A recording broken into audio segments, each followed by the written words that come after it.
तो दोस्तों आज हम एक्सप्लेन करने वाले हैं थिएटर में रिलीज हुई नई मूवी द बकिंघम मर्डर्स। इस मूवी में लीड रोल में हम करीना कपूर को देखते हैं, पर मैं दावे के साथ बोल सकता हूँ ये मूवी प्योर डिटेक्टिव जॉनर का है। आप लोग लास्ट तक गेस ही नहीं कर पाओगे कि इन सब के पीछे कौन है। मूवी की शुरुआत में हमको एक कोर्ट रूम दिखाया जाता है जहाँ पर हम जसप्रीत को देखते हैं। उसके बेटे को एक साइको किलर ने शूट कर दिया। ये कोई इंटेंशनली शूट आउट नहीं था। वो साइको किलर दूसरों को खुश होते हुए नहीं देख सकता। वो एक पब में जाता है, एक गन निकालता है, रैंडमली लोगों को मारना शुरू कर देता है। उसमें से इसका बेटा भी होता है। तो इस आदमी ने कोर्ट रूम में सब कुछ कन्फेस किया और इसको जेल में डाल दिया जाता है। पर जसप्रीत उस दिन रात की सिनारियो को भूल नहीं सकती। वो प्रोफेशनली एक कॉप होती है, फिर भी वो अपने बच्चे को नहीं बचा पाती। उसको अंदर ही अंदर मानो ये सब कुछ खाया जा रहा था। बुलेट लगे हुए, खून से लथपथ वो टी शर्ट उसने अभी तक संभाल के रखे हैं। वो चाहती है इस शहर को छोड़ के कहीं दूर चली जाए, तो वो ट्रांसफर के लिए अप्लाई भी करता है और वो अप्रूव भी हो जाता है। हस्बैंड के साथ पास्ट रिलेशन अच्छा नहीं होता, इसलिए वो अपने बच्चे के साथ सेपरेट रहती थी। पर आज उसका बच्चा ही नहीं रहा। जब उसकी दूसरी जगह पोस्टिंग होती है, वो गाड़ी लेके निकल जाती है। उसके पापा ने उसको बहुत रोकने की कोशिश की, वो भी कॉप होते हैं, पर उसने एक बात भी नहीं सुना। उसने बोला मुझे जगह चेंज करना पड़ेगा अपने आप को थोड़ा संभालने के लिए। फिर हम देखते हैं वो उसकी दूसरी जगह पोस्टिंग होती है और वो गाड़ी लेके निकल जाती है। और उस लोकेलिटी में हम टीवी चैनल में देखते रहते हैं सरकार कोशिश कर रहे हैं नशा मुक्त शहर बनाने के लिए, पर बच्चे बहुत नशे की तरफ झुक रहे हैं। वो लोग नशा करने के लिए अलग अलग चीजों के यूज कर रहे हैं, इसी के साथ पाउडर वगैरह तो वो लोग ले ही रहे हैं। तो पेरेंट्स, बच्चे, सारे लोग घबराए हुए हैं। सोसाइटी को कंट्रोल करने के लिए वो लोग रास्ते में बैठ के आंदोलन भी कर रहे हैं। फिर हम देखते हैं कि जैस अपने ऑफिस में पहुंचती है। पहुंचने के बाद अपने बॉस को रिपोर्ट करती है। पहले तो उसका बॉस उसे कॉन्ग्रेचुलेट करते हैं नया पोस्टिंग के लिए। इसी के साथ उसे एक केस भी सौंप देते हैं, इशप्रीत कौली मिसिंग केस। पर कोई बच्चे की मिसिंग केस सुन के जसप्रीत बोलती है कि मैं इस इन्वेस्टिगेशन में ज्वाइन नहीं हो सकती। पर उसका बॉस बोलता है ये तुम्हारा कोई ऑप्शन नहीं है जसप्रीत, हम तुमको इस केस में डाल रहे हैं तुम्हारे पुराने तजुर्बे को देखते हुए। हमें पता है कि तुम्हारे साथ पास्ट में क्या हुआ, पर कोई फैमिली के साथ आगे ये ना हो, ये देखना भी तुम्हारा रिस्पॉन्सिबिलिटी है। After all you are a officer. Jaspreet के ना चाहते हुए भी केस में उसे डाल दिया जाता है। फिर हम देखते हैं जसप्रीत कौली फैमिली के घर के पास पहुंचते हैं, जहाँ पर ऑलरेडी इनका सीनियर DI हार्डी इन लोगों के लिए वेट कर रहे होते हैं। मिस्टर एंड मिसेस कौली का बच्चा इशप्रीत कौली, जो कि स्कूल से लौट रहा होता है, अचानक बस से उतर जाता है। फिर वो घर नहीं लौटता। फिर ये लोग पूछताछ शुरू करते हैं, जहाँ पर पेरेंट्स बोलते हैं मेरा बच्चा बहुत ही अच्छा था, वो कोई भी गलत काम नहीं करता, अचानक से वो गायब हो गया, बस से उतर गया। फिर फैमिली हिस्ट्री के बारे में जसप्रीत पूछना शुरू करती है, जहाँ पर ये पता चलता है कि इशप्रीत अडॉप्टेड होता है। इंडिया से उसके पापा उसको अडॉप्ट करके UK लाए थे। इसी के साथ ये भी पता चलता है कि दिलजीत कौली का भाई भी इधर रहता है, पर इन लोगों के साथ रिश्ता उनका उतना अच्छा नहीं है, मानो खराबी है। बिजनेस में उसके भाई ने उसको धोखा दिया है। जहाँ पर ये भी पूछते हैं कि उसके साथ घर में किसी का झगड़ा हुआ था या हम दोनों के बीच कोई आपसी झगड़े जिससे बच्चे के ऊपर गलत इफेक्ट पड़ा है। दिलजीत बोलता है नहीं, ऐसा कुछ भी घर पे नहीं हुआ था, सब कुछ घर में बिल्कुल सही है। पर उसके माँ बोलती है नहीं, ऐसा हुआ था।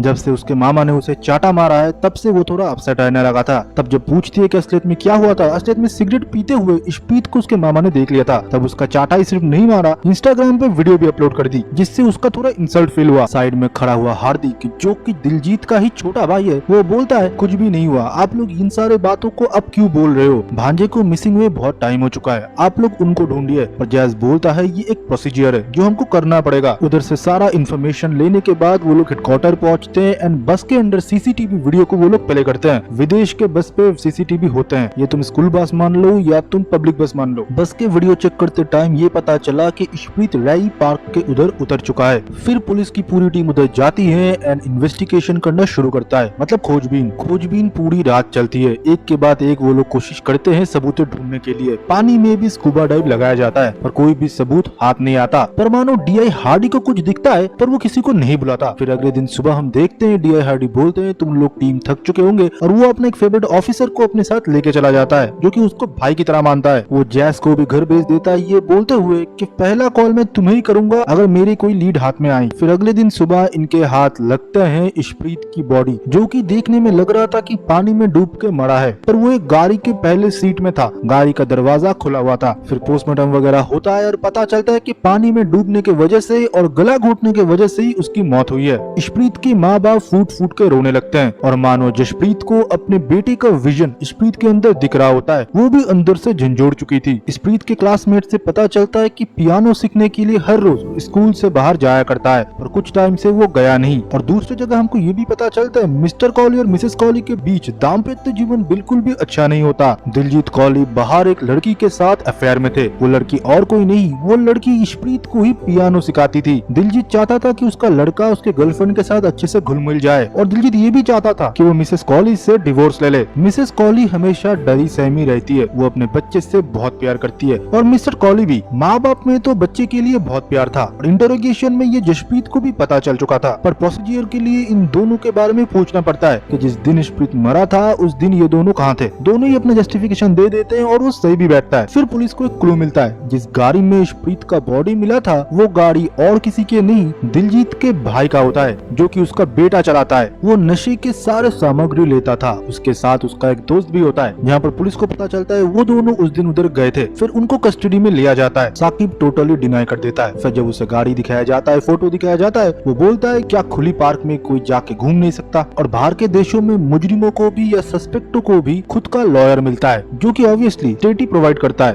और शाकिब का इंटरव्यू कर रहा होता है DI हार्डी। मानो उससे कुछ पर्सनल दुश्मनी था उसका। हर एक केस में घुमा फिरा के वो उसका ही दोष निकल रहा था, जो कि अभी तक प्रूफ नहीं हुआ कि उसने कैसे मर्डर किया, क्या कुछ किया। फिर भी हार्डी हर एक टाइम उसे ही पॉइंट आउट कर रहा था। जब कुछ प्रूफ नहीं होता, लॉयर तब बोलता है इसका मोटिव क्या है, तो मोटिव पहले ढूंढ के लाओ, फिर इसको सस्पेक्ट बोलना। फिर भी हम देखते हैं कि उसको पुलिस के कस्टडी में रखा जाता है। साकिब के फैमिली वाले, जो कि दिलजीत के भाई होते हैं, वो आते हैं अपने बच्चों के बीच में सुलह करवाने और ये बोलने के लिए कि मेरे बच्चों ने कभी भी तुम्हारे बच्चों का बुरा नहीं चाहा। भले ही हमारे बिजनेस में कुछ अनबन रही होगी, पर मेरा साकिब तुम्हारे लड़के इशप्रीत को कभी मार नहीं सकता। पर दिलजीत के सर में मानो खून सवार था, क्योंकि सारे एविडेंस साकिब के खिलाफ ही थे और बिजनेस में भी इसने उसको धोखा दिया था। तो गुरुद्वारे के सामने ही दोनों भाइयों के बीच हाथापाई हो जाता है। कुछ टाइम बाद फैमिली हिस्ट्री ढूंढते ढूंढते इशप्रीत के नाम का $2 मिलियन का इंश्योरेंस का पेपर मिल जाता है जसप्रीत को। फैमिली के सारे लोग ही सस्पेक्ट है। इशप्रीत के मामा के बारे में भी खोज लेने में ये पता चलता है कि उसके मामा पहले ऐसे नशीले पदार्थ का बिजनेस किया करता था। तो सस्पेक्ट के लिस्ट में इसकी पूरी फैमिली आ जाती है। फिर जसप्रीत जेल में जाता है साकिब से बात करने के लिए और असलियत में उस दिन क्या हुआ था पूछने के लिए, पर वो बोलता है तुम डिटेक्टिव हो, तुम खुद पता लगा लो। जसप्रीत जब बोलता है कि तुम्हारे माँ बाप किस हालत में है, तब मानो वो बोलता है कि मैं मेरे दोस्त के साथ उधर बैठ के थोड़ा नशा कर रहा होता हूँ। मैं देखता हूँ कि उधर इशप्रीत आता है और बोलता है कि मेरे पास एक पैकेट है, तुम लोग खरीदोगे। मेरा दोस्त खरीदता है, पर उसमें $30 कम था। वो पैसे लिए बिना पैकेट नहीं बेचता। मैं उसे बोलता हूँ तुझे पैसे नहीं मिलेंगे तो उधर से भाग जा, पर वो बोलता है पैसे लिए बिना मैं नहीं जाऊंगा। अगर तुमने मुझे पैसे नहीं दिए, तुम्हारे माँ को भी मैं बोल दूंगा तुम लोग इधर क्या कुछ कर रहे हो। भले वो ये सब कुछ कर रहा। ये बात सुनने के तुरंत बाद मुझे बहुत गुस्सा आ जाता है, तो मैं उसका सर पकड़ के नदी में डुबा देता हूँ और वो बहुत पानी पी जाता है और मानो वो हाफ रहा था और उसे मैं वार्निंग दे के छोड़ देता हूँ। वो खुद भी नशा के सामान बेच रहा था, जो कि उसके मामा ने उसे दिया था। वो उम्र में मुझसे छोटा है, इसलिए मैंने उसे उधर ही छोड़ दिया, उससे ज्यादा मारा नहीं। फिर वो हफ्ते हफ्ते उधर से चला गया। मैं मेरे जिस दोस्त के साथ गया था उसके साथ मेरे संबंध है। हम दोनों एक दूसरे के साथ प्यार करते हैं। हम दोनों इंटीमेट हुए थे और नदी में नहा रहे थे। कुछ टाइम बाद मेरे पैरों में कुछ टकराता है और मैं जब नीचे डुबकी लगाता हूँ, मैं देखता हूँ कि वो इशप्रीत की बॉडी है। मैं बहुत ही घबरा चुका था, कुछ समझ में नहीं आ रहा था मैं क्या करूँ। मैंने मेरे दोस्त को बोला कि इसको हम हॉस्पिटल ले जाते हैं, पर वो नहीं माना। वो बोलता है अगर मेरे घर में किसी को पता चलेगा वो मुझे मार देंगे। मेरे पास पापा की कार थी, पर चाबी पानी में ही खो गया था, तो मैंने उसे गाड़ी में बिठा दिया और खुद उधर से भाग गया। दूसरी जगह में हार्दिक को देखते हैं, जो कि उसके भाभी मतलब मिसेस कॉली से अट्रैक्टेड था, पर उसकी भाभी उसे भाव नहीं देती और हमेशा घर से दूर भगा देती है। दूसरी जगह पुलिस को ये भी एविडेंस मिल चुका था कि पियानो टीचर के साथ मिस्टर कॉली मतलब दिलजीत का अफेयर चल रहा होता है, जिसके पास ही इशप्रीत पियानो सीखने के लिए जाता था। तो शक तो उनके ऊपर भी बैठता है। जसप्रीत ने उनका भी इंटरोगेशन किया, पर खास कुछ पता नहीं चला। वो सिर्फ यही बताती थी कि मैरिज में दिलजीत खुश नहीं था, वो नहीं चाहता था कि उसकी वाइफ के साथ वो रहे, वो मेरे साथ खुश है। फिर दिलजीत को जब इंटरोगेशन करा जाता है, $2 मिलियन इंश्योरेंस के बारे में पूछा जाता है, वो रोते हुए बोलता है कि मैं मेरे बेटे के बारे में ऐसा कभी नहीं सोच सकता। पर जसप्रीत बोलता है तुम्हारे बिजनेस में बहुत लॉस हुआ है और $2 मिलियन से तुम्हारा ये बिजनेस 2 बार खड़ा हो सकता है, कोई भी ललचा सकता है, और तुम्हारा ये बच्चा सगा थोड़ी ना था, ये तो तुमने अडॉप्ट किया था। पर इस बात को मानने के लिए दिलजीत बिल्कुल डिनाई कर देता है। फिर एक दिन हम देखते हैं कि उसके भाभी को मॉलेस्ट करने के लिए हार्दिक जाता है और उधर राइट टाइम पे पहुंच जाता है दिलजीत और उसके भाई को वो एक बर्तन से पीट के मार देता है। फिर पुलिस स्टेशन में इन दोनों को बुलाया जाता है और मिसेस कॉली से पूछा जाता है कि आपके पति आपके साथ कभी वायलेंस हुए हैं। वो बोलते हैं बहुत बार हुआ है, पर बिजनेस जब से खराब हुआ और जब से इनकी माँ मरी है तब से वो ज्यादा होने लगे, और ये उनका सगा छोटा भाई नहीं है, इनका पिंड का ही लड़का है। जब मैं 6 साल का था तब से हमारे साथ है। मैंने कभी उतना ध्यान नहीं दिया, पर वो इतने हद तक जाएगा मैंने कभी सोचा नहीं था। और दूसरी जगह हम देखते हैं DI हार्डी शाकिब के दोस्त को घर से उठा के ले आते हैं। जंगल में लाने के बाद इंटरोगेशन करते हैं कि तू सच सच सब कुछ बताएगा कि शाकिब ने ये सब कुछ किया है। फिर हम देखते हैं उधर जसप्रीत आ जाती है पूरी पुलिस फोर्स के साथ। उसे जब पता चलता है तब हमको पता चलता है कि DI हार्डी की बहन भी नशे की एडिक्ट हो चुके हैं, जिसको माल सप्लाई शाकिब किया करता था। इसलिए पहले दिन से जब उसे मौका मिला वो उसको चाहता था फंसवाना। जब ये सारा चीज सामने आ चुका है और वो एक ऑनेस्ट पुलिस ऑफिसर है, वो किसी को मुंह दिखाने के लायक नहीं रहा, इसलिए उसने खुदकुशी कर ली। पर वो भी कातिल नहीं था, कोई ना कोई तो लीड छूट रहा था। इशप्रीत की जब बॉडी मिली थी उधर 2 DNA सैंपल मिले थे। एक शाकिब का होता है जिसने पहली बार उसे डुबाया था, दूसरा किसी लड़की का होता है जिसके ऊपर कभी वो शक जाए ना। उसके DNA के साथ मैच करने के लिए बोलती है जसप्रीत और वो DNA 100% मैच भी हो जाती है। तभी हम देखते हैं कि मिसेस कॉलिश देश छोड़ के जा रही होती है और उनको एयरपोर्ट में पकड़ती है